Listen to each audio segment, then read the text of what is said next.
All right. Hello, everybody, and welcome to the Rise Above Justice Movement, the podcast. My name is Zachary Mallory, and I'm the host and the founder of the Rise Above Justice Movement and the Rise Above Justice Movement, the podcast. Okay. So, on this, I was hoping to be beautiful, sunny, shiny day, but it's actually a cloudy day here in Kansas Congressional District 3.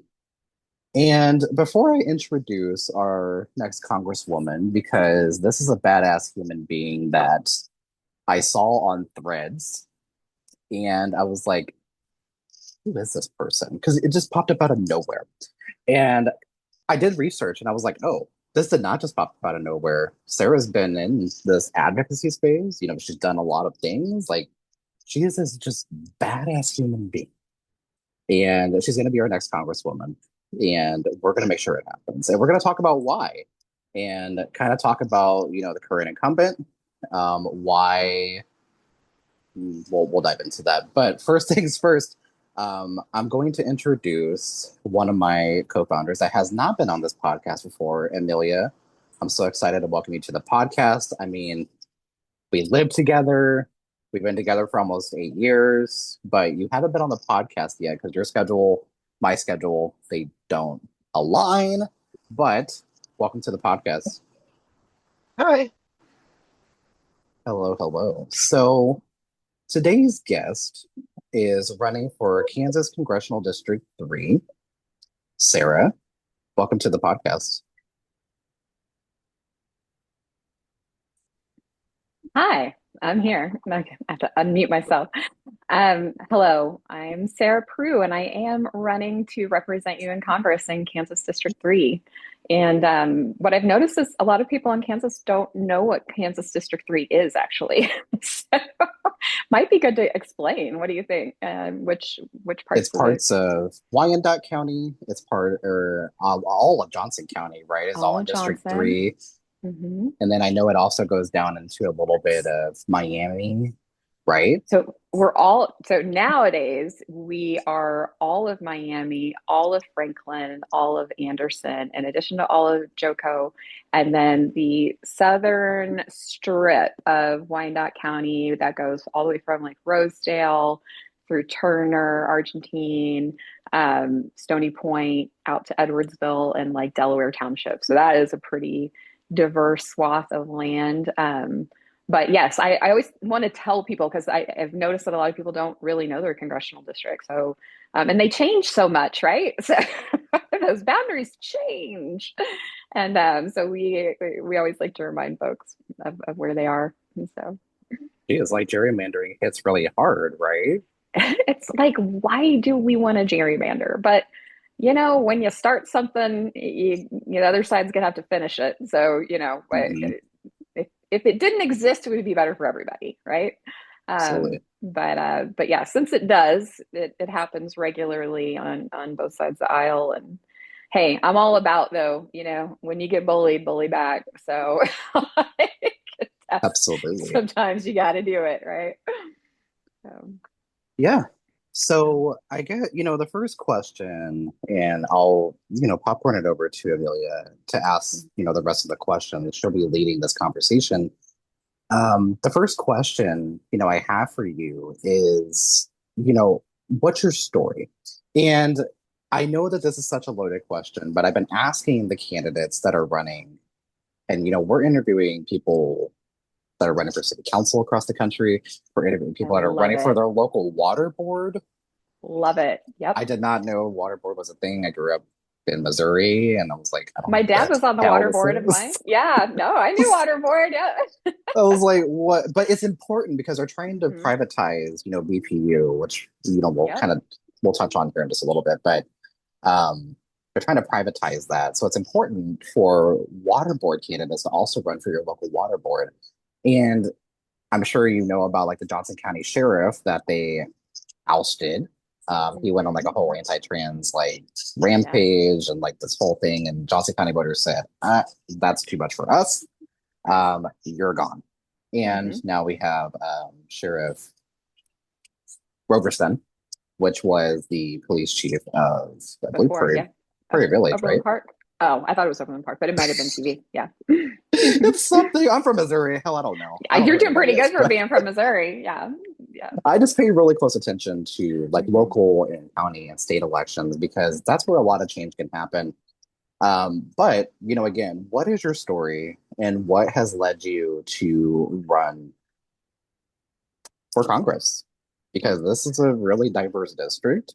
There's a lot of incredible people in this district, and they deserve to have representation that works for us and not a corporation, not for APAC, not for anything else, which the current incumbent has taken millions of dollars from the pro-Israeli lobby. Um, so why now? Why is it important for progressive voices to run? And what's your story? Yeah. So just kind of dovetail on what you said earlier, though, Chris Kobach started off on city council. So just so you know, I am with you on the local. It becomes national if you don't nip that stuff in the bud when it starts locally. So long story short, you can probably tell I have always been a politics nerd, right? I have always been into this. I was a weird kid. I remember like pretending I was sick so I could watch the Iran Contra hearings. Like I was that kind of political nerdy kid. And what a time, honestly, because it was like the Reagan era, kind of the beginning of the last 46 years of trickle down economics and this sort of idea that if you just ingratiate yourself enough to the ruling class and the rich of the richest of the rich, they will be your benevolent benefactor of jobs and an economy that works. And of course, we've come to realize that there is no such thing as wealth trickling down. The only thing that trickles down is tax burden, right? So they don't pay taxes.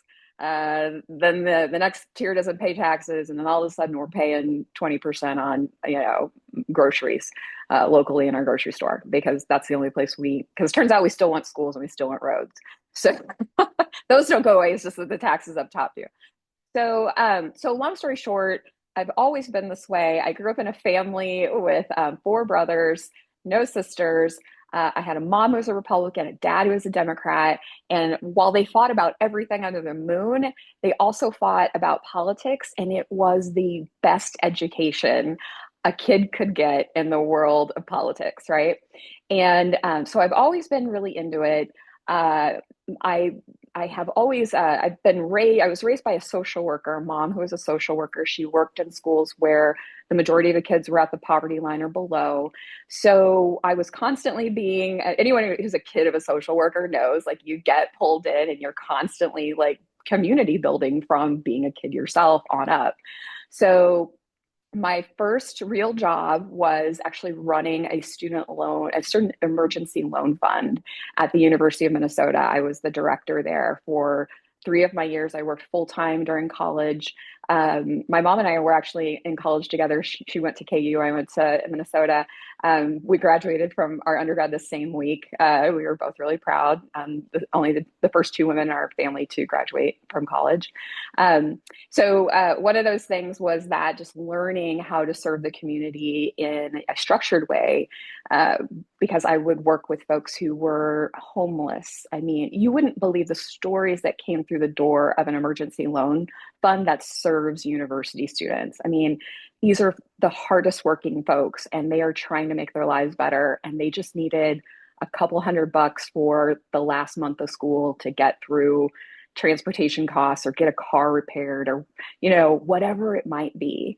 And so we gave them zero interest loans. It was a nonprofit, a 501c3. It had 3.5 million in reserves. So here I am at 21 years old and I have a nonprofit board. I mean, I just led it was such an amazing life and an amazing opportunity to learn how to serve and be a servant leader. So that was my first gig. And then I came home to Kansas City and I worked for an international nonprofit. We worked in everywhere from, Kenya to India to the Philippines. I traveled to Chile. I got to see the communities that we were helping build. We were serving elderly and children and people with special needs. We had medicine programs. We had community wells. We had schools. We had just anything that you could think a community needs to get a leg up, right? And I did that for 7 years and I loved it. And the whole time I'm following politics, right? These are like the Bush years. 9/11 happened when I was, at that job. And so I then though needed to start making money because I started having kids. I had 2 kids and I've raised them here in Kansas, third district. And I went into technology. So I worked for Cerner, a healthcare IT company. On the side, my mom passes away at 61, very young. And in her memory, me and my brothers, we start a 501(c)(3, another nonprofit in her name to continue the good work that she did. And so I'm doing that while I'm raising a family and I'm, getting my footing in this technology world. And um, it was just a really wonderful, exciting time. And I got to do such cool things in my day job. I got to learn about all sorts of like building green technologies, like green buildings and building automation, all these cool projects. And then at night, I'm getting to help folks in the community. So one of the things we did was send like a business club in the inner city. We sent them to DC so they could see behind the scenes.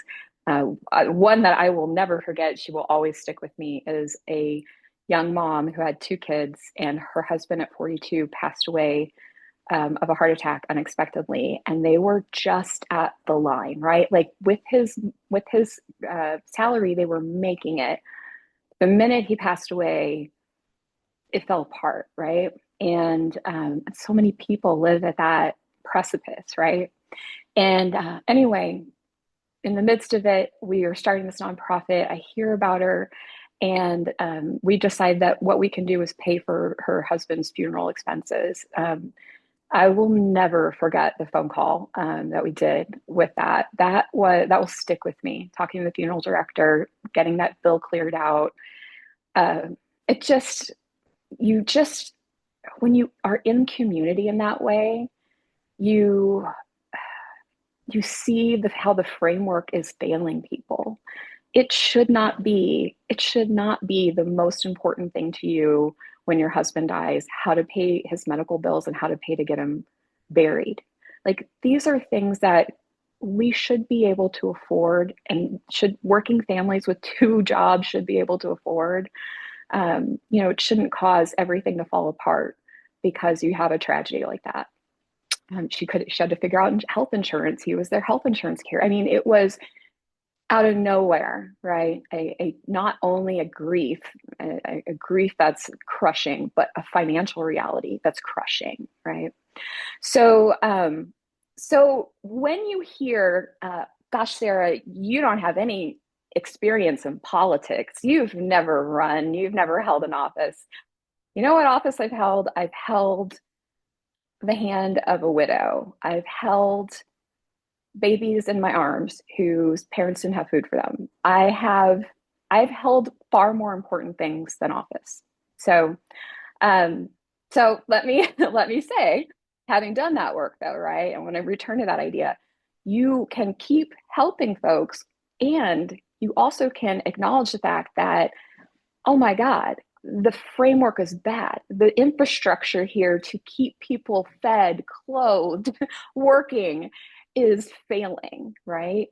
And so while listen, I can go down the list of why I'm disappointed in Charisse, right?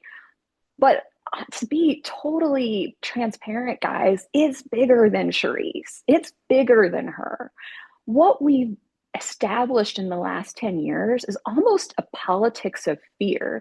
Like, God forbid, you don't have that blue jersey, that blue jacket at the table.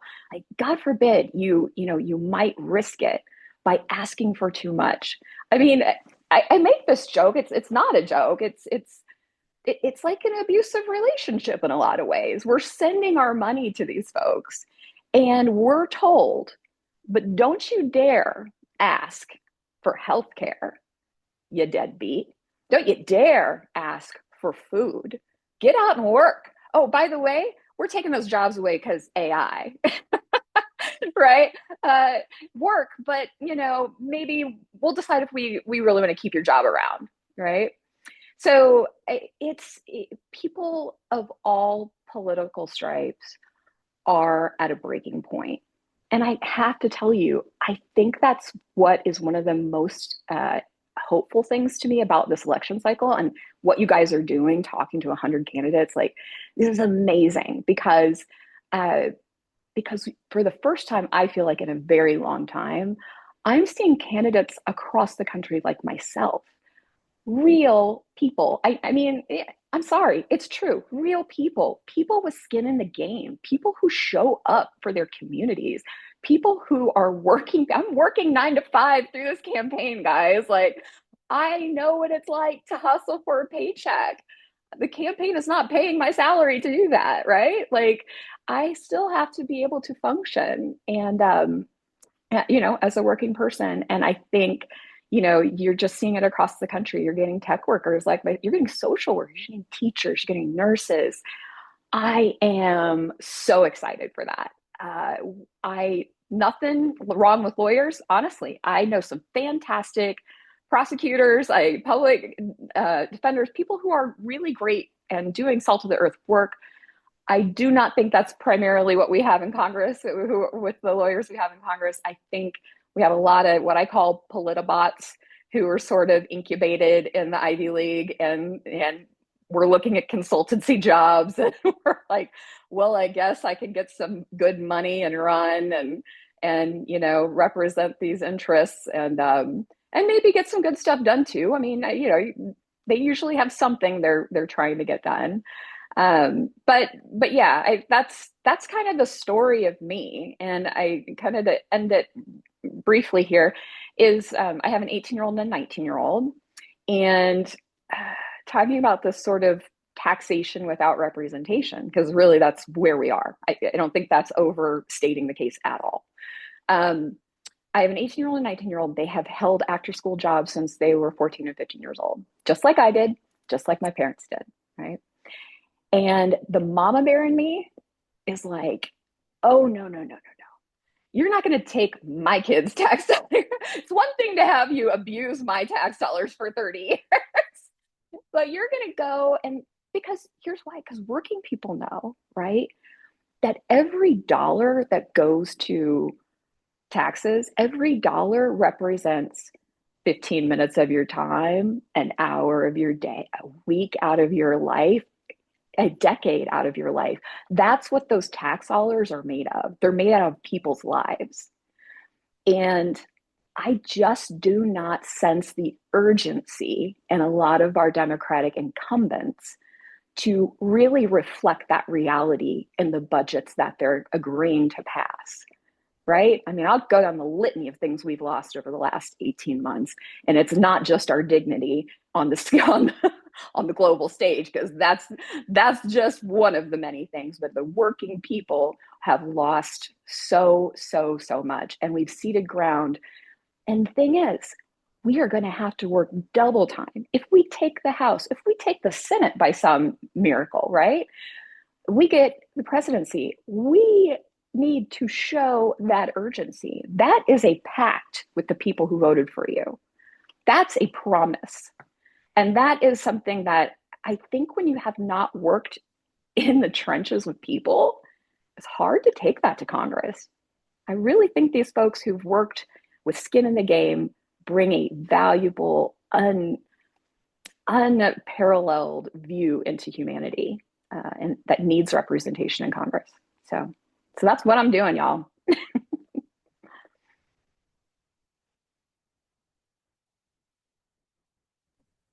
Yeah, absolutely. Thank you for answering that and for answering it like you were at a town hall, because that's exactly what I love.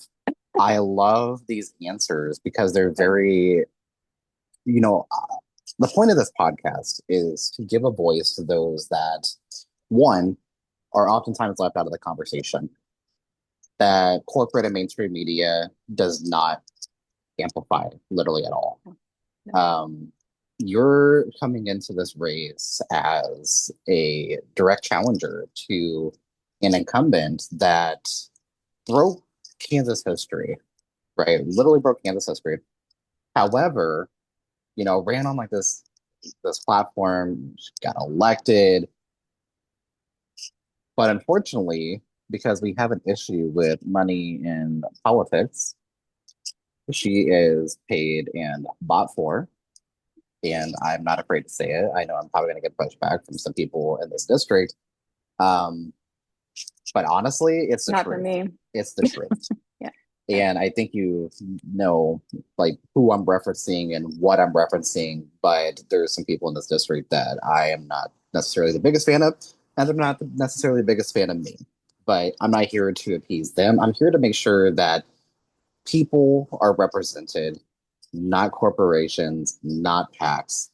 Make sure that people like my mom, being a disabled woman, Mm-hmm. going through cancer treatments, like obviously this is deeply important to me, and we need to make sure that we nip this for-profit healthcare system directly where it hurts.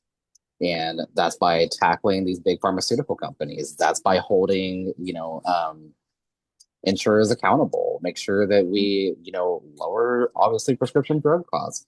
If it wasn't for Missouri Medicaid and the Medicaid expansion that the voters voted for, my mom probably would not be here Mm. because there's no Yeah. way in hell on an SSI Mm. income, Yeah. nobody can afford jack shit Mm-hmm. to put it lightly. Right. And that's not even like how I wanted to phrase that, but it's the No. truth. But Yeah. now I'm going to pop it over to Amelia, who's going to lead the rest of the conversation. Sarah, thank you so much. Yeah. And Thank you. Amelia, it's the floor is yours now. Feel free to ask away. Sarah's an open book. You know the platform, you see it, and let's dive into it. Sarah. Um, so on your platform, you have healthcare as a human right. We know that a lot of corporate Democrats like Cory Booker, um, Heard that one. Nancy Pelosi, and a lot of other corporate Democrats have opted that talking point after Bernie's unsuccessful bid for president in 2020. So, what does it mean to you that healthcare is a human right? Does it mean universal healthcare, or does it mean maybe one day a public option? No, that means universal health care, right? Now, I am a pragmatist in that I know this is a process. We aren't going to pull the plug on a, $1 trillion industrial complex overnight, right? It's ballooned to such unreasonable levels and entrenched in every part of our economy. I mean, like I work for a fiber company, and if Mayo Clinic were to suddenly be a real nonprofit, right, to be a government owned, it would be a shock to the system of just that industry, and all we do is provide internet, right? So there's a lot of moving pieces for sure, but let me not equivocate in any way. Yes, Medicare for all, universal, a public option is the only option, right? So and I'll give you a little context from myself, right? My husband is a type 1 diabetic. We have been held hostage before ACA, right? We were together before ACA. We lived in fear of losing his job. This is what people on the other side who don't like Obamacare or AC want to see ACA pull. Those are absolutely life-giving provisions. That was a game changer for us. Just the fact that he would not be written off with a pre-existing condition for the rest of his life. I mean, as it stood, right, we were young people just starting out, we're still paying like $700 a month in premiums. It was a lot even then. And paying for his pumps and his insulin. And so I'm a firm believer that insulin should be not $35, it should be $0. That is one of the oldest drugs we have. It's one of the most common conditions we've got. I mean, these are the kinds of things I'm talking about when I talk about Medicare for all. So, what's probably the progress? Like, what's that sort of progressive look? I think Bernie's plan had like a 4-year tiered plan. to get folks sort of kind of expand Medicare both on both sides of the demographics, aging and children. And we know that those are the people who are covered the least. So yes, that makes the most sense for sure. And you should be offsetting because you've got children who are typically healthier to offset from the elderly folks who are going to use more of the services. But you really can't argue with the fact that this is totally doable. This is a boon for entrepreneurship, by the way, for folks who love business and love the economy. I don't know how you can argue against it. I mean, think of all the folks who will be freed up to start businesses, to be innovators. Like, this is exactly why my husband has never gone and left he wanted to do a consultant business for a long time. He'd be great at it. We simply can't afford to pay out of pocket for the amount of care that he could potentially need and needs day in, day out for his diabetes. So it has absolutely just in our own family, prohibited innovation and entrepreneurship. So yeah, I think this is just a slept on messaging about Medicare for all. Like, you have to be able to drive these messages home to people on any side of the political spectrum, right? People will respond when you talk about their day-to-day existence and the challenges of it. Take the labels off. Like, if you can get them to not be distracted by rage bait politics, like, you can talk real policy with people. Kansas, especially Kansas in the third district, super practical people. Like, they get it. They get it. So yeah.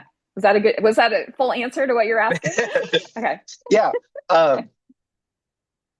And obviously you want to codify Roe v. Wade into law and protect reproductive rights. Mm-hmm. But what about the Black maternal mortality rate? What can we do about that on a national level?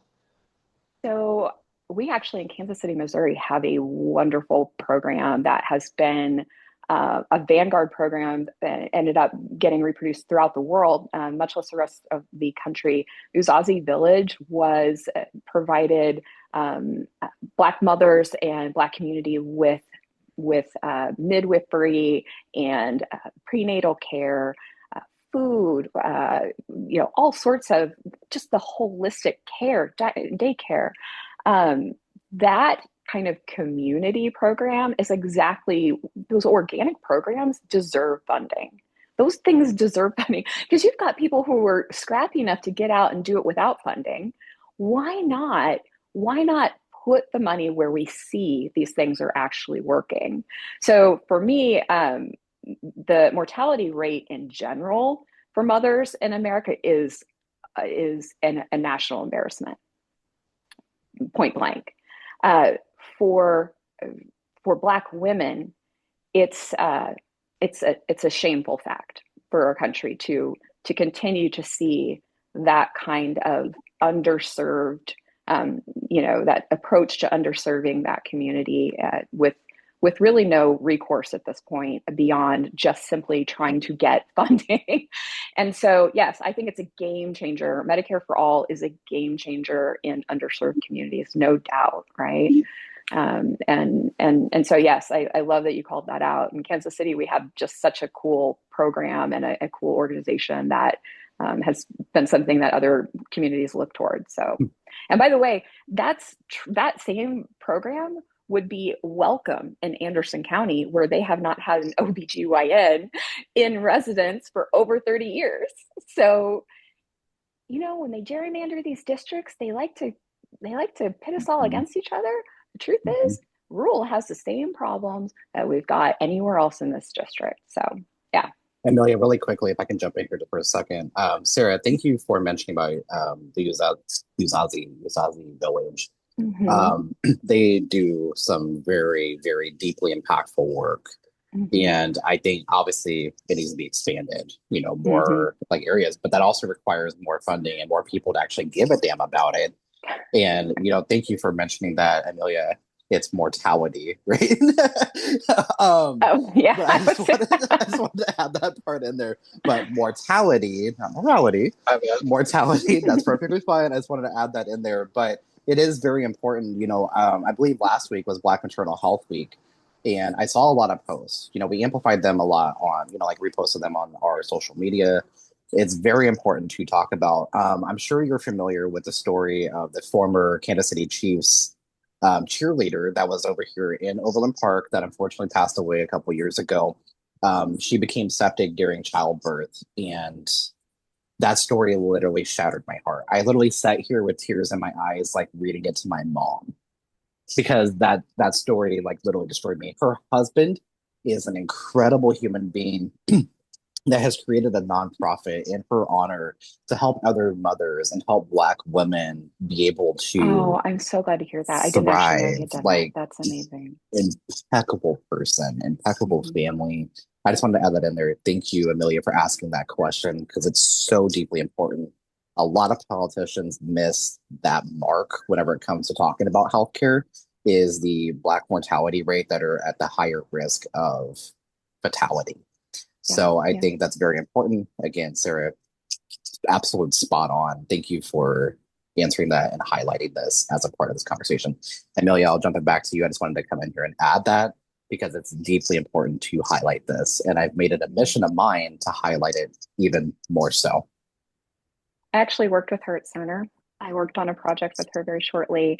She was an amazing person. She was Mhm. it, that one hit me really hard too, because Mhm. if you think we aren't losing the best of us, you are deeply wrong. We are missing out when we do not fund the health of Black women. Black women show up in our communities, they show up for each other, they show up for folks outside their community. That is a deep issue for me. To Black women have done nothing but care for me and treat me well and taught me, and I could go on about this, but when it comes to the mortality rate, when I say that is a national shame, it truly is. So thank you for reminding me of that story. It was actually a really a turning point, I think, for a lot of people to open their eyes. So. Amelia, back to you. So I'm from Montgomery County, in Kansas, southeast Kansas. The only like one of the few hospitals we have in that area is my hometown, Coffeyville Regional Medical Center, and they bought out all the private practices of the doctors in the area, like in the town as well. So there's Yeah. no private doctors. If there's a doctor's office, it's operated by the hospital, which with hospitals possibly closing all over the state, especially in rural Kansas, that is a terrifying thought that everybody could wake up one day in my hometown and not have even a single doctor's office to go to, let alone a hospital. So, Right. what can we do on the federal level to prevent not only Kansas hospitals from closing, but like Montana, Alabama, all these other rural states that are also facing the exact same issue? Well, you've really touched on, you've touched on one of the promises of Medicare for All, right? Is that you're actually infusing healthcare into these places where it has not been profitable to offer healthcare. And so Mhm. when you fund it, when you fully fund Medicare, you actually solve so many problems. You solve the lack of GPs. So we have a huge problem with people just not even pursuing general practitioner. They go to specialties because, quote unquote, that's where the profits are, right? So we have a dearth of those folks in rural America. Now you're creating a tax source for these, or a funding source for these folks, and suddenly you can provide actual nonprofit care. When I was growing up in Leavenworth, because that's where I grew up, we had 3 hospitals and a free health clinic for where my brothers and I got all of our vaccinations. We got very simple antibiotics there. They were cheap and affordable. Do you know in Leavenworth how many hospitals we have now? We've got one. No, I have no idea. We have one. Yeah, we have one. And I think its hours are like 9 to 5. So even in Leavenworth, which is in terms of Kansas, like not that small, I mean, that's a pretty large community, 40 to 60,000 people in that entire kind of area of that town in Lansing. So, I mean, that is not telling me that there isn't demand there. It's telling me that the system of profitability and healthcare is broken, right? So yeah, to your point, Medicare for All solves a lot of these issues. Now, what you're calling out too is that we've lost a lot of infrastructure, right? So that's a complicating factor. Like you're going to have to get equipment to these rural hospitals. You're going to have to refresh these facilities that have been, some of them out of commission for 5-10 years. But the fact is the Brown, in Kansas in particular, the Brownback experiment was devastating to rural healthcare. And this is a great example. Oh my gosh, this is a great example of us ceding ground that we never fully regain, right? Like even with Laura Kelly, she's done a lot to undo the Brownback experiment. She has done quite a lot to kind of ease some of that and pull us out of that hole. But here we are, gosh, how many years later? Not quite 10, right? Like we're 8 to 10 years later, and we are still feeling the effects of that. So yeah, I think that is such a great example of the times where bipartisanship ended up ceding so much critical ground for people in the constituency. And it's the rule of every scammer, right? Once they get you for that much, they're never going to give it back. You're stuck with it. You might be able to claw back some, but you're not going to get it all back. So yeah, and I think that's what you've seen. You've seen a lack of fighting on the side of the aisle. You've seen a lack of fight in general, right? And you have to know when being bipartisan is the right move, right? But you also need to know when you're ceding so much ground that you'll never regain it. And that's what's happened here. And that's certainly, I think healthcare in rural America is one of the most emblematic, scenarios you can provide for letting this kind of defunding, slow underinvestment kind of crumble these structures over time, right? And yeah, so at a federal level, what I think you do is Medicare for all. You tax these billionaires, you lift the Social Security cap, you do things so people can live a little better in these rural areas.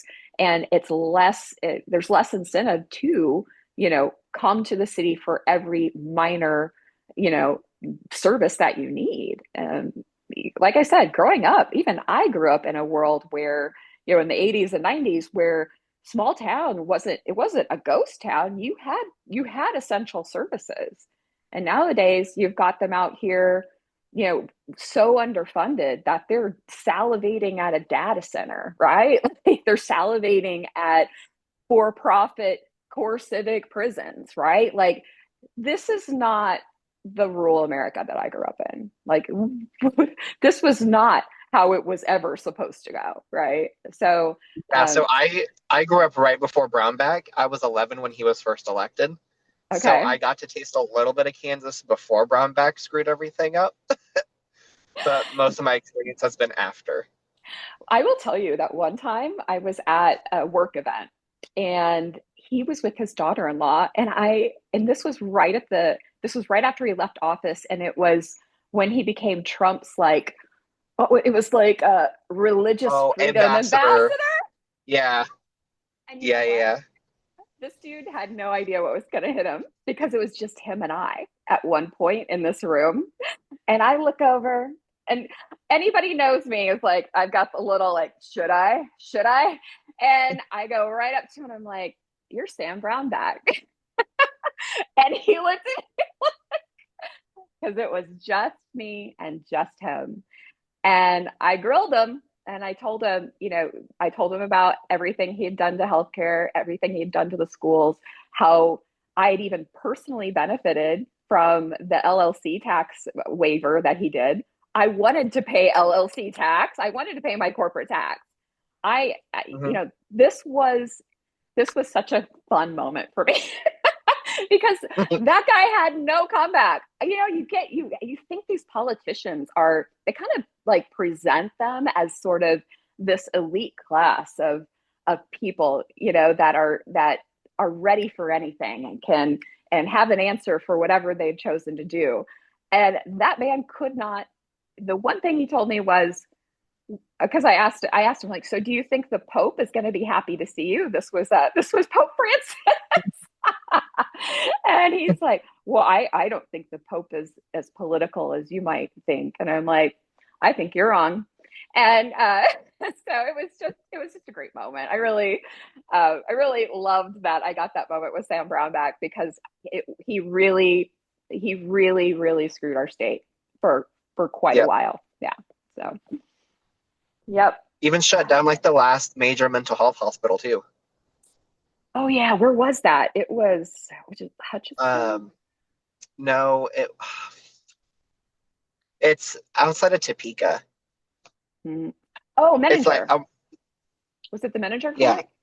Mm-hmm. maybe Yeah. it was in that area. Okay. Yeah, Menninger was a world-class facility for a very, very long time. And that was like a jewel of that part of Kansas. And you're right, like we lost that. We lost that. Yeah, this is what I'm saying. I think you can't underestimate the damage these people can do in a short amount of time. These are, and also, like, can we quit calling it conservative? These are the most radical extremist people I've ever seen. Like, these are extremists. No tax of any kind. And yeah, we still want schools and roads and hospitals, and of course we want that. Like, I in what reality, right? Like, where are we coming from? I just It's because the Overton window is so far right that Reagan is now seen as a liberal Democrat. Is that not wild? Is that not wild? I saw Oh no, it is. on Threads, the architect of essentially the architect of trickle down economics was railing against Trump, saying, at least when Reagan was in power, we valued, lower taxes and balanced budgets. I could not believe this man said balanced budgets to save my life. But again, the Overton window, like, it all looks conservative now. Because this is so radically, like, this is radicalism, this is extremism, and you can call it MAGA, you can call it whatever, I don't care what you call it. It's absolute corporate extremism. But yes, as a kid of the Reagan era, I remember our first national debt counter that they put in Times Square, just watching the Reagan billions, like, yeah, yeah, guys, this isn't new. This is 46 years. Most of my adult life, or most of my life, 46 years under Reaganomics, voodoo economics, right? George Bush Sr. was correct to call it voodoo economics. He was right the first time. So, of And then course, he sold out to become VP. It's true. He sold out to become VP. But you know why he didn't get a second term? Because he actually knew that you had to raise taxes. And he promised not to, and he did. Because guess what? That's not sustainable. Yeah, I mean, and what do we have to show for it now? We have who just came out and said the country is essentially insolvent. And maybe it was the Fed. I don't even remember where I read that, but it was the last week or so. I mean, that's not news to anybody who knows what our actual national debt is, right? And our debt carrying costs. But it's official, right? We have an insolvent country, and that isn't from conservatives. Like, it isn't because we have conservative policies, right? We have radical policies. We have radical tax policies gifting money to the wealthiest. So, Um, so I'm sure you've seen parts of District 3 that are food deserts. The part of KCK that we live in is a food desert as well. So what would be your plan to eliminate food deserts? yeah, New Roots for Refugees is a really fantastic organization that got its start in old KCK, like not far from my first house. And that was immigrant folks coming in and bringing what they knew and bringing us amazing veggies, fruits and veggies, flowers. You can still find them all over the metro, and that was a program again. When you see something that works and people have skin in the game, like invest when it's going well. Know when to what do they say? Know when to take the W. Take the W. Give money to these things, right? We don't have to do studies. We have to be on the ground looking at the programs that are working and cutting checks to those. That is very easy in this day and age to be that level of responsive. I think that's the thing. It's like we're so used to government moving so slowly and being so out of touch with what's actually happening on the ground, right? That we like don't even expect that they could possibly know about something like New Routes for Refugees and make those things happen to really strengthen and expand programs like that. So food deserts are essentially. I lived in one too at 18th and State Avenue. We did not have a grocery store until 78th, I believe, in State, and even that one closed, and now it is closer. It's out in the Legends that you would be able to get one. For a while, the Merc was downtown. I don't know if you guys ever went to the Merc because that was a partnership with the unified government and the Merc out of Lawrence to open a grocery store downtown. It is, I think it's taken over by another company, but for a while it was closed. It didn't last all that long, right? I don't know that we have a model right now that is really working. I have big hopes for Mom Donnie out of New York. I have big hopes. We just haven't seen a model that works for a municipality owned or subsidized grocery store just yet, subsidized grocery store yet. I firmly believe it exists. I just haven't seen one yet, and I do think there's wisdom to it. We just have to figure out a model that works.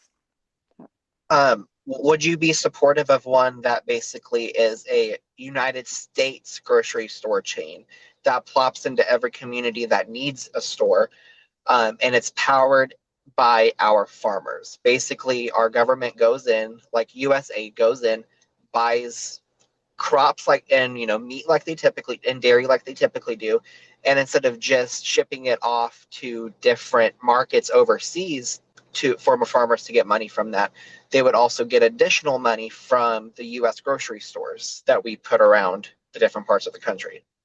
So essentially, you're proposing sort of a USAID grocery store chain, which honestly, Pretty I much. haven't heard of that. I think that is certainly. I can tell you, farmers would probably be through the roof to hear a plan like that. So I would love to see something like that proven out that it would be sustainable and doable. I still imagine you probably need a little bit of local municipality kind of partnership, and maybe even some sort of private partnership of some kind, just to make sure that the food is diverse and it's continuing to be there regardless of seasonality or whatever. But that said, I think I haven't heard that one before. I love the sound of it. And I know that our farmers, we know that farm bankruptcies are through the roof over the last year, right? Like that hit to USAID was not just felt globally, but certainly felt right here within Kansas Third, no doubt. And the largest number of family-owned farms in the state is actually in Kansas Third and Anderson County. So these are not folks who live with corporate farm dollars, right? Like they're not getting loans to get through the next season. These are folks who live season to season. So something like that, I think makes a lot of sense. And I'd love to hear, more details on how we could make something like that work. But to me, it seems like a win-win for sure.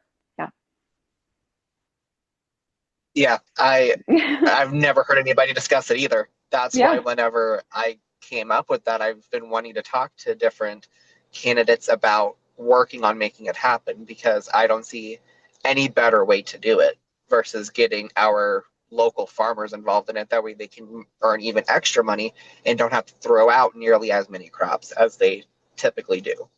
Well, and then they're not really beholden to the geopolitical, right? Like Mm-hmm. Yep.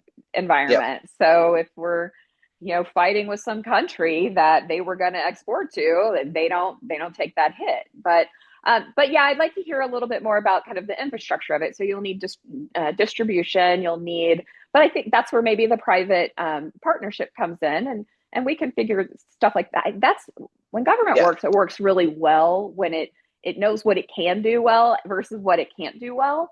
And I think you're right. We've got the food program exists, right? It's existed since the 60s.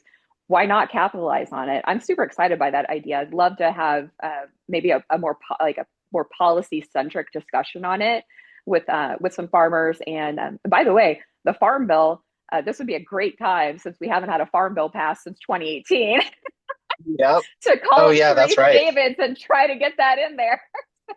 Yeah, that's I forgot that we've only been like reusing the same one ever since. Yep, yep, yep, And yep. the last farm bill expired what, last year?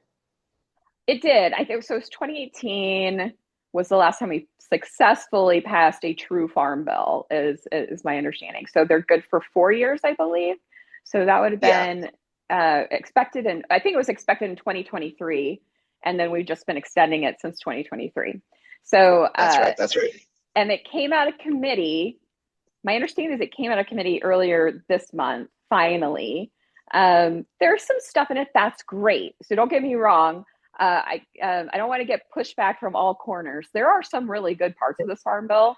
Um, there's some gifts to corporate that are at the risk of people's health. So there's a provision about not being able to sue chemical companies for carcinogenic pesticides or herbicides and farm chemicals. I mean, I just don't know why you're going to codify that. Like, I don't understand why you would do that, right? Like, that doesn't make sense to Yeah. me.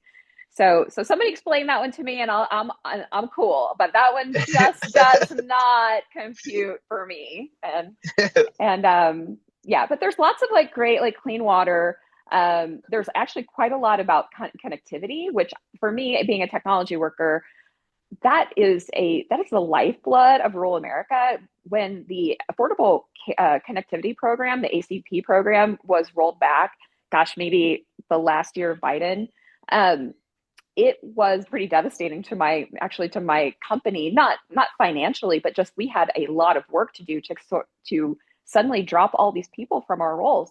They were only paying $30 a month for their connection. It really was a break even for us. But what was the other part of that program was that it was funding infrastructure build out. So construction of the fiber that these people would be using out in these rural areas. And I mean, if you talk to a farmer, especially like a large farmer, you realize how much ag tech has come along. These people are essentially, they're not just food farmers, they're data farmers. And to Yeah. have that on essentially a dial up or a very low broadband, or have to, God forbid, have Starlink of all things, that to me that's again a no-brainer. Let's properly fund that. Let's get that back to previous funding levels. Folks need that for telehealth. They need it for ag tech. Like, rural people are in need of that kind of infrastructure. So Well, and just like school work, just every reason that a yeah, person in a city needs it. right. And again, talk about innovate. Talk about sort of getting folks to rural. I work fully remote. My husband does not. He's got a job that will probably end up being remote. We would love. I would love nothing more to go spend time in rural Kansas. It's a beautiful place with beautiful people. Um, Mhm. but I can't do that if I can't I can't do my Yeah, job, right? And I'm sorry, I'm not giving Elon Musk any money for Starlink. I will not pay that Starlink. man. He will not get it from me. So, Yeah, I wouldn't even trust that oh, to can you do imagine? anything. Right? I mean, I'm putting data. I know the guy has personally had his hands in all of our data at this point, but God, I don't want to actually like sign on for it and give him permission Yeah. to have my data.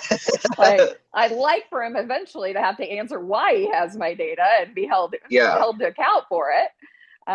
But yeah, I think you just, when you start to look at the infrastructure and just the framework failures, it's failing rural as just as much as it's failing inner city and first ring suburbs. Like, it's not different. Our plights are not different. Now, our ability to stay on task and stay on issue, that's folks who don't have the same access to community and access to information online, and these things are important, and they are, you do see them in rural America. But I think but again, I think this has been a rough year for everybody. So I think you're seeing a real quote unquote come to Jesus moment for a lot of people. And I say that absolutely ironically with what the man posted on his on his Truth Social. Uh, so bad. Honest to God, so bad. Did I mention I have four brothers? And I think our ratio is pretty damn good. I only have one that is a Republican, and he is more than Republican. He, for a long time, was MAGA. And I will tell you that shocker of all shockers for me, talked with them last week, and he said he's done. And that was the thing that did it. The AI evangelical Jesus, that was the thing. I don't know why I'm floored by it. I'm just floored by it. I don't know. Yeah, people who are going to never leave the cult are doubling down on that for sure. Yeah, I think you are, but my point is like, man, my brother's pretty dyed in the wool. He never wore a MAGA hat around me, but I'm like 99% sure he owned one, right? And yeah. And I mean, he's always been a Republican. And I think there was this divide, right, for a long time between like McCain Republicans and kind of even still this like Reagan Republican, and then the MAGA Republicans. And a lot of people jumped ship then, right? Like Liz Cheney's, the McCain's, those people jumped ship then. Now I think Before you're seeing McCain came back, yeah. Yeah. What do you think? Oh, from the dead? No, so I don't know if you've been seeing everything, but Meghan McCain is full-fledged MAGA. Oh, right. Yeah. Sorry. No, I was talking about her dad. Oh, John. Yeah, John McCain. Sorry. Yeah, I should have. I always forget that she's a political figure because I always think of her just being on The View or whatever. But yeah, technically, I guess she's a figure. I know. I was talking about John McCain and Liz, kind of the Liz Cheney's. I have many problems with the Cheneys, but let me say that is a brand of Republican, the Bush Republicans, right? At the beginning of the Trump era, you kind of saw them. They really did see what was going on and they jumped ship, right? And now I think you're seeing yet another cleave of that base. I think you're now seeing people like my brother who were actually hung in longer than I can imagine anybody reasonably hanging in for.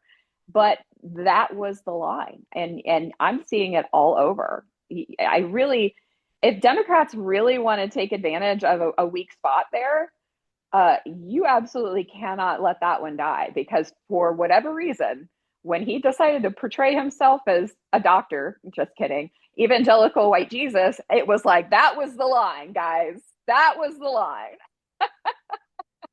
Well, in order for Democrats to actually take shot at that correctly and actually attack him correctly, we need to start taking money out of politics.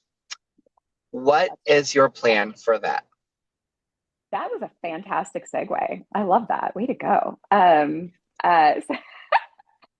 My plan for that, right, is yes, we have an obscene obsession with campaign finance. It is long past overdue. Obviously, we need to do away with Citizens United. Is that a practical reality? Not for a bit. That's going to take a constitutional amendment. And I don't know. These people are ready to lay their bodies across the tracks before they give up corporate citizenship, right? I like what places like Montana are doing, where I think Montana and I can't remember if it was Utah, one of those two, but Montana is saying, that's cool. You can incorporate in our state. If you're going to incorporate here, though, you cannot be a political fundraiser. You cannot funnel money to campaigns.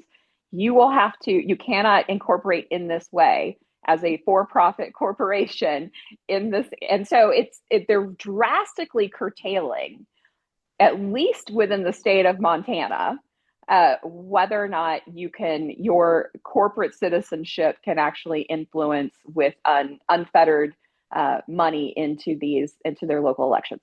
I would love to see something like that happen nationally, because that's how we change this. I truly don't see besides remaking the court, which I do believe we need to do some major changes to the Supreme Court, no doubt about it. I think we've seen that, right? Just even this week, John Roberts, his wife, they absolutely lying through his teeth about conflict of interest with his wife receiving money from law firms that he is hearing cases for. Absolutely absurd. That man should be not only removed from the bench, he should be disbarred. That is absolutely unhinged.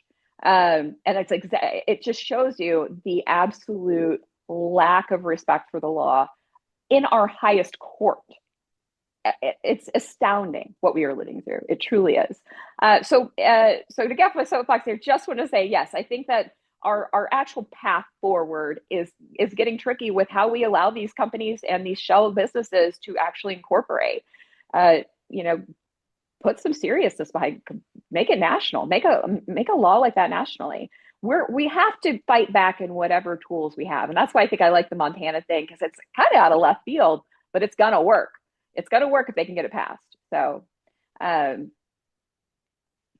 that's the kind of thing. And also just publicly funded elections. I love the idea of, you know what, especially as somebody who's worked in corporate for so much of my life, and I've been told, you know, here's X amount of dollars, show me what you can do with it. I would love nothing more than everybody to get $5,000, and that's what you do with it, and you get nothing else. You can't put your own money in, you can't take more. I think that is where you actually see some creativity, you see some grit, you see it come back into the game. So I fully agree with publicly financing elections. I think we should go about it a different way. I do think all private money has to be banned, and that's how we can get around Citizens United. It's just by saying no citizen can donate any of their private money, period, full stop. Okay. And that just shuts down the free speech, is like money is free speech conversation. Like that just shuts all of that down. And then the FEC, Federal Election Commission, would send out a kind of like an election card to every single registered voter. And you can also, and if you like lose it or whatever, you can order a new one, have it mailed to you, or go pick one up from your local election office, you know, however you want to go about it. And it gets loaded with money on it every single quarter. And that can be used to donate to any candidate, any party, or any ballot initiative. Okay. That's interesting. I don't know. I have to think that one brings a lot of questions up for me, though. Not so much the funding. I feel like funding is such a like, oh, how are we going to fund it? That's such a hollow, claim anymore, right? But I feel like you end up. I'm curious if you end up getting kind of creating a world in which people sort of create informal PACs where they're like, okay, we're all going to like critical mass, and whether or not, you know what I mean? So they can create like more wealth pockets, like campaign finance wealth pockets when they organize with all the same amount of money, sure. But you've got people who are better organizers than not. And what I worry about is you then have people you have companies that are coming in with their own agendas to create these sort of what looks like community organizing, but in reality is, is probably a little more beholden to the corporate folks who might be helping organize, provide, I don't know. I think I'm a little worried about that approach. I feel like just a flat fee to candidates from the government, from even if it's a local government or state government, maybe it's not national, kind of depends on maybe the office or whatever. But it's just because you're hitting me with something totally new. I think if I had some time to percolate on it, I'm sure we could have a good discussion on it, though. I like the creativity because this is what I think we are desperately missing. We are desperately missing how creative the people on the other side are. Like, because damn it, they're pulling out the Monroe Doctrine, y'all. Like, that's desperation creativity, but they're doing it, and we got to at least show up with that kind of energy on our side. So yeah, I definitely want folks coming with um, that kind of creativity and that kind of energy, and also just like the energy of like co-governance. That's something that I've kind of recently gotten a little more in tune with, and the truth is this is a community like this is a group project, y'all. Democracy is a group project. Like, we need the best of what we can bring to the table. We need our constituents at the table. I don't want to see an incumbent who can't hold a town hall, can't be bothered to handle the rogue public that may come their way. I mean, that tells me that you aren't governing from the constituency, a constituency, but not the people's constituency, right? So yeah, so that just kind of got me off on my co-governance thing. No. I cannot wait for folks to bring things like that to me so we can vet it out together. Because chances are we find a better solution than you came up with on your own, I came up with on my own, and this guy over here. Like, we're gonna Yep. come up with something even better, right? Like, together. So yeah, I love it. So one thing I cannot find at all on your platform is anything to do with foreign policy. The only thing you kind of have related to foreign policy is just you won't take APAC money. But I don't see anything else with foreign policy on here. Oh, I thought I had the Israel arms embargo on there. Do I not yet? I don't see it. All right, I got to check my I don't see it. message. I know you talk about it, but I just don't see it. Yeah. Well, of course, the policy portion of the site is an ever evolving work in progress. But that's because I'm listening to constituents and I'm listening to folks on the ground. But yes, the arms embargo to Israel is something I talk a lot about, and definitely want to make sure I've got the policy reflected on the site. So thank you for calling it out. But yeah, I make no bones about that. This, to me, is what we're seeing here is a complete lack of accountability for Israel. We're seeing what every human rights organization, it is not my job to call something a genocide. It's not your job to decide if it's a genocide. There are experts the world round who have done the investigations on this and done the work to determine that this is a orchestrated genocide. So this is not me being brave calling it that. It's me deferring to agencies who this is their sole job to know this, right? So, so I'm fascinated that it's like some like political test for candidates. Like, I don't know, let me check the data. The data tells me, that the experts tell me, who've been on the ground, this is what it is. And I think the truth is right, if you can step back and you look at what we're supporting there, right? We don't send money to any Muslim religious states. Like, I mean, we aren't paying for their militarism, right? We are not paying for them to go and wage war. What are you? We are. What, tell me what? Oh, the UAE. The UAE. That's true. We do have bases there. We're funding and arming the genocides in Congo, Sudan, and Palestine through the UAE. Oh man, through the UAE. Like the Congo piece, I have not been as well versed in. So thank you for kind of throwing it out there. Yeah, we're funding the genocides in Congo and Sudan through the UAE, and then Palestine through Israel. Right. So I think the deal is that we don't prop up a government for simply being a Muslim government, though, right? The same way that's correct. That is correct. Yeah, that's kind of what I was trying to get at. But yes, thank you for calling out the Congo thing, because that is something too that I feel like isn't being talked about enough, and I also need to do more research on that one so I can speak more informed on that one. But I have been watching it kind of from afar. But yes, I kind of where I was headed was just that we don't typically support religious states as such, right?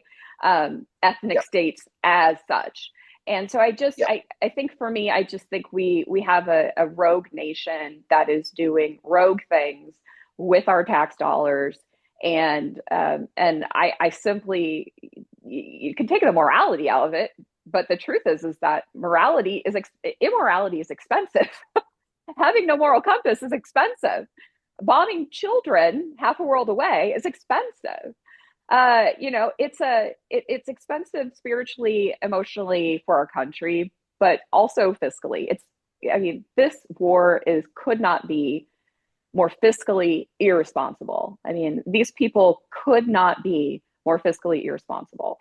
But yes, that is that's my biggest foreign policy position really at this point, is just that we need an arms embargo to Israel. We need to really figure out how we are going to hold them to account for these illegal settlements, because they're absolutely continuing to brutalize folks, even in the West Bank, where theoretically it's supposed to be more settled. It's really not. They seem to have with Lebanon, they seem to have some sort of grandiose vision for a United States of Israel somehow. And I mean, it's like they just want to keep expanding their borders under the guise of rooting out Hamas, which I've seen absolutely almost no evidence of over the last 2 years or so. Like we're not seeing it. So it all seems very manufactured and very it just seems very very much a bad deal for American taxpayers. Let's call it that, and let's also call it a genocide, which is what it is. So. I know we're coming up on time here in just a second. Amelia, if I can really quick, we collaborate with a group. Their Instagram handle and their social media handle is teamcongo.rdc, and they collaborate a lot with the CAN movement, which is Congo Accountability Network, Boycott, Divest, Sanction, and Protest. There's 25 active city chapters worldwide, and it's powered directly by that group. They post a lot. We've collaborated with them a lot and amplified a lot of the work that they are doing to elevate the genocide in Congo. And they are some very, very staunch advocates, and they are incredible human beings. So that's something that is something Thank you. nearly and dear to me. And I will send you more information on that specifically. Whenever I send over this recording to you, I'll include it in that email. But I know we're coming up on time here shortly. Amelia, do you have one last question that you would like to ask our next Congresswoman? So, a lot of people are worried if Charisse is not the nominee, then the district will revert back to how it was pre-2018. How do you soothe those worries? So I just want to call out the fact that pre-2018, yes, we had Kevin Yoder.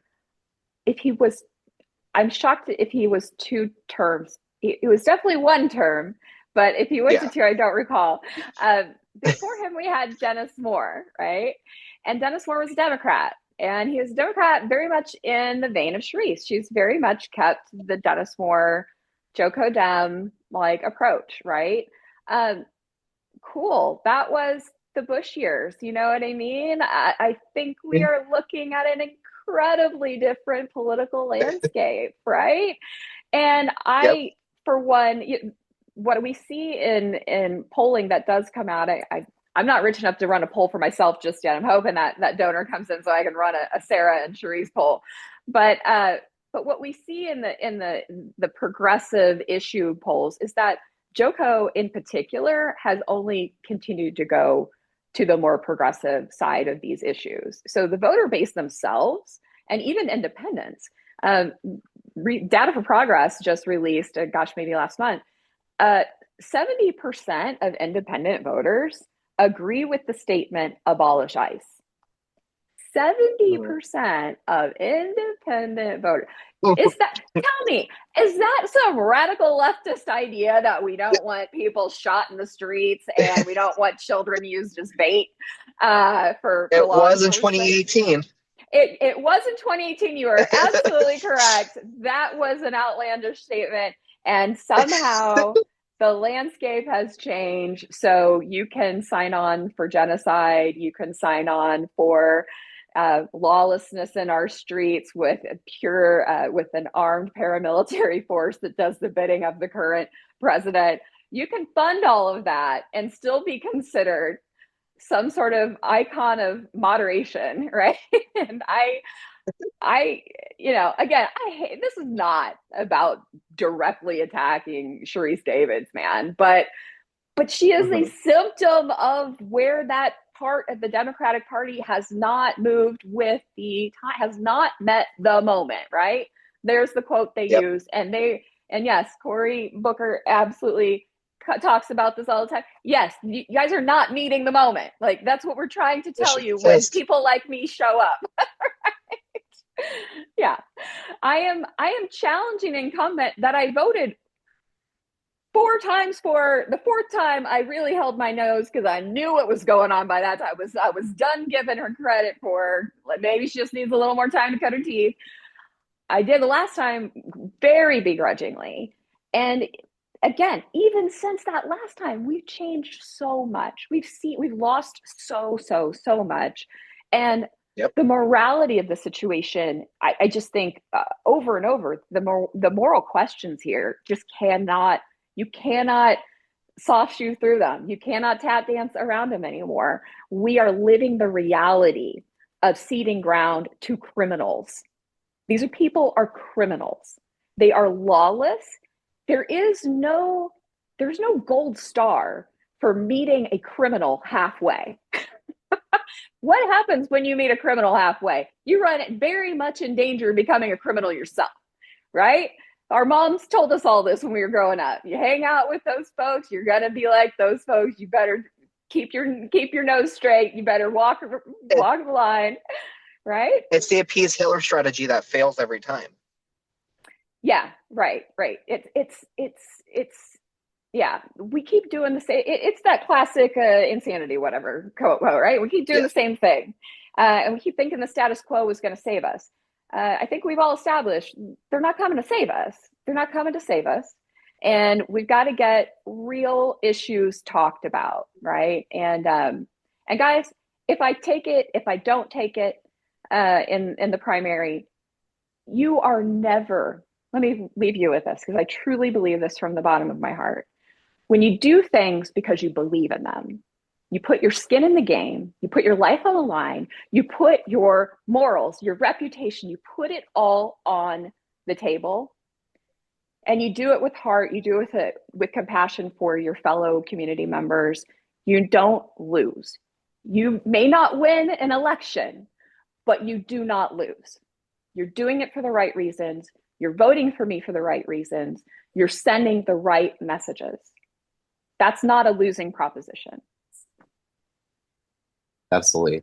Sarah, thank you so much for coming on the podcast. And Amelia, thank you for leading this conversation. This has been eye-opening. And Sarah, we look forward to continuing to see you grow as a candidate, but also, become our next congresswoman, because it's time that we have the representation of the true people. And I know that you were also just endorsed by Mr. Bede for uncapping the House.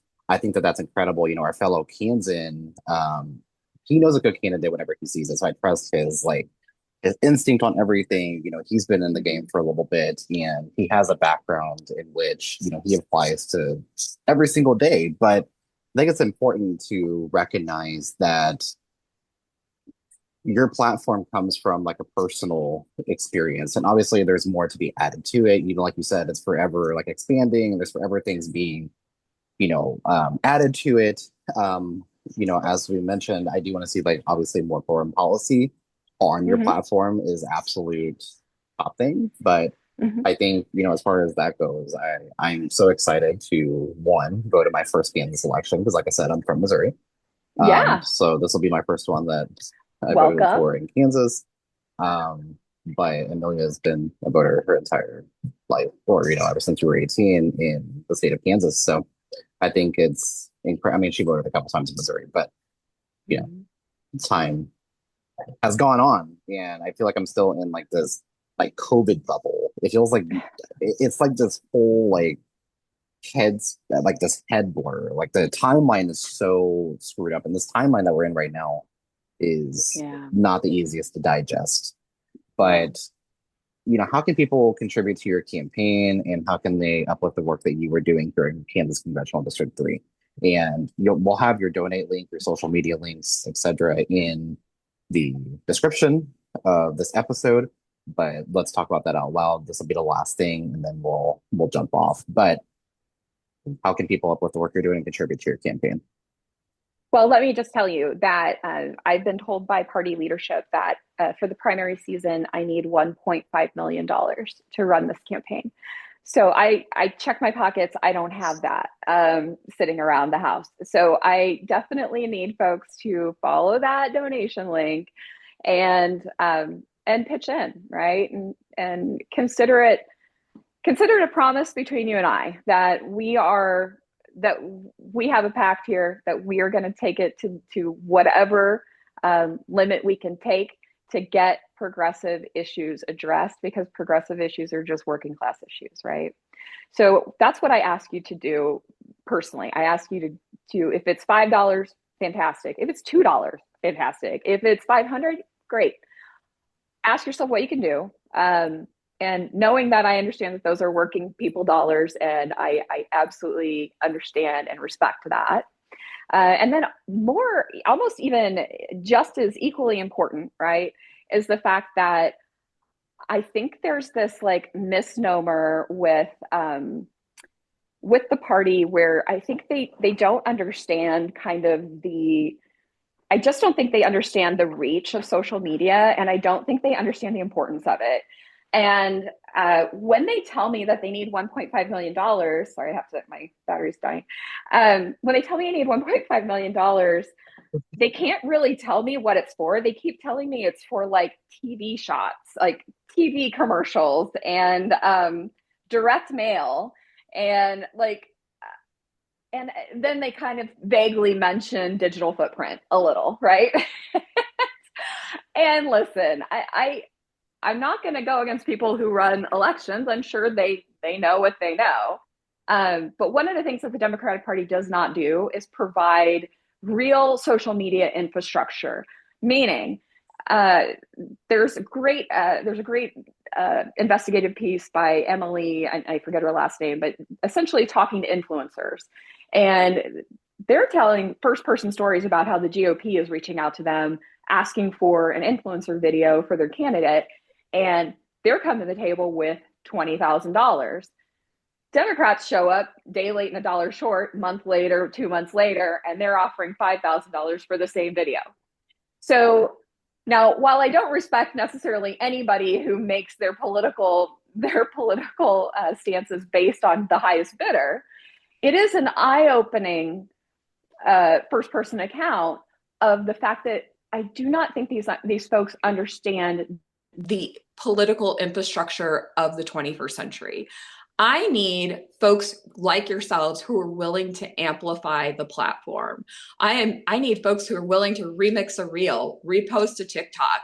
I need folks who are willing to hold a live where if you want to host me live, I will dial in and we will talk, and we can be on Twitch, we can do whatever, but whatever it is, I need more folks to step forward. If you believe in what I'm doing, if you believe that we have reason to hold hope and come with these progressive values, then amplify me, give me a platform, hand me your platform for an hour, right? Like, let's collaborate, let's do this together.